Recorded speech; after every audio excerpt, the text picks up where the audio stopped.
नमस्कार दोस्तों, आज के हमारे इस वीडियो में हम आपके लिए अहोई अष्टमी व्रत की पौराणिक कथा लेकर आए हैं। एक समय की बात है, किसी नगर में एक साहूकार अपने 7 बेटे, 7 बहुएं और एक बेटी के साथ रहता था। दीपावली से कुछ दिनों पहले घर के आंगन को लीपने के लिए साहूकार की बहुएं और उसकी बेटी मिट्टी लेने के लिए गयी। मिट्टी खोदते समय साहूकार की बेटी की खुरपी से स्याऊ के बच्चे मर गए। यह देखकर स्याऊ नाराज हो गई और बोली, जिस तरह तूने मेरे बच्चे मारकर मुझे निसंतान किया है, उसी प्रकार मैं तुझे भी निसंतान कर दूंगी। मैं तेरी कोख बांध दूंगी। यह बात सुनते ही साहूकार की बेटी डर गई और उसने अपनी सभी भाभियों से अपने बदले कोख बंधवाने के लिए कहा, परंतु उसकी सभी भाभियों ने मना कर दिया। लेकिन सबसे छोटी भाभी ननद के बदले अपनी कोख बंधवाने को तैयार हो गई। उसके बाद से जब भी छोटी बहू के कोई संतान होती, वो 7 दिनों के बाद मर जाती थी। हर साल अहोई अष्टमी का व्रत आता, एक तरफ उसकी सभी जेठानियां व्रत करती, कथा सुनती और अपनी संतान की लंबी उम्र की कामना करती, तो दूसरी ओर छोटी बहू अपने घर में रोया करती। ऐसे ही समय बीतता गया। एक दिन एक ब्राह्मण को बुलवाया गया और इसका समाधान पता लगवाया गया।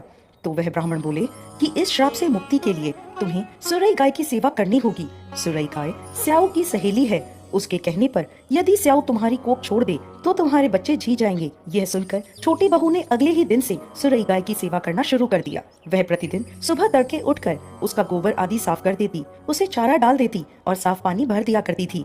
सुरई गाय ने सोचा, ये सुबह सुबह मेरी सेवा कौन करता है, इसका पता लगाना होगा। अगले दिन सुरई गाय जल्दी उठ गई और देखती है कि साहूकार की सबसे छोटी बहू सारा काम कर रही है। यह देखकर सुरई गाय बोली, तुम किस लिए मेरी सेवा कर रही हो? तो वह बोली, माता, स्याऊ माता ने मेरी कोख बांध रखी है, जिस वजह से मेरे बच्चे नहीं जीते। यदि आप उनसे कहकर मेरी कोख खुलवा दो तो मैं आपका बहुत उपकार मानूंगी। यह सुनकर सुरई गाय उसके साथ 7 समुद्र पार स्याऊ माता के पास चल दी।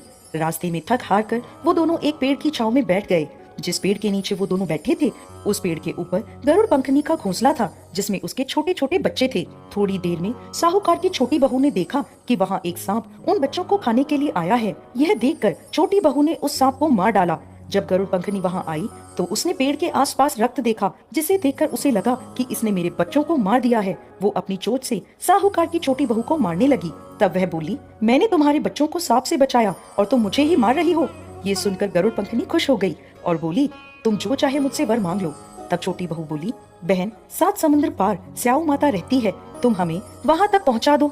गरुड़ पंखनी ने उन दोनों को अपनी पीठ पर बिठाया और 7 समुद्र पार स्याऊ माता तक पहुँचा दिया। स्याऊ माता सुरई गाय को देखते ही प्रसन्न हो गई और बोली, आओ बहन, बड़े दिनों में आई हो, अब आई ही हो तो मेरे बालों में से जुएं निकाल दो। तब सुरई गाय के कहने पर साहूकार की बहू ने स्याऊ माता के सिर से सारी जुएं निकाल दी। इस पर खुश होकर स्याऊ माता ने छोटी बहू को आशीर्वाद दिया कि तेरे 7 बेटे और 7 बहुएं हों। यह सुनकर छोटी बहू बोली, माता, मेरे तो एक भी संतान नहीं है। स्याऊ माता ने पूछा, ऐसा क्यों? तो वह बोली, माता, यदि आप वचन दें तो मैं इसका कारण आपको बता सकती हूँ।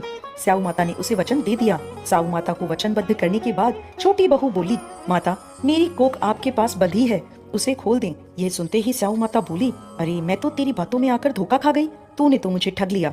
जा, मैं तेरी कोख खोलती हूँ, अब तू घर जा और घर जाकर अहोई माता का उद्यापन करना, 7 अहोई बनाकर 7 कढ़ाई देना। साहूकार की बहू घर लौटी तो देखती है कि उसके घर में उसके 7 बेटे और 7 बहुएं बैठे हैं। यह देखकर वो बहुत प्रसन्न हुई। उसने 7 कढ़ाई और 7 अहोई बनाई और अहोई अष्टमी का उद्यापन किया। उधर दूसरी ओर जेठानियां बोली, चलो सब जल्दी जल्दी पूजा कर लो, अभी छोटी बहू का रोना धोना शुरू हो जाएगा। जब काफी देर तक उसकी आवाज नहीं आई तो भाभियों ने अपने बच्चों को पता लगाने भेजा। बच्चों ने आकर बताया, माँ, वहाँ तो उद्यापन का कार्यक्रम चल रहा है। ये सुनते ही सभी जेठानियां छोटी बहू के घर पहुंची और पूछने लगी कि तुमने अपनी कोख कैसे खुलवाई। तब वह बोली, भाभी, साऊ माता ने मुझ पर कृपा करी और मेरी कोख खोल दी। सभी लोग अहोई माता की जय जयकार करने लगे। हे अहोई माता, जैसे आपने पहले साहूकार की छोटी बहू पर कोप किया, वैसे किसी पर मत करना, और जैसे बाद में उस पर कृपा करी, वैसे ही इस कथा को कहते, सुनते और हुंकार भरते सब पर कृपा करना। कथा अधूरी हो तो पूरी करना और पूरी हो तो मान करना। जय अहोई माता।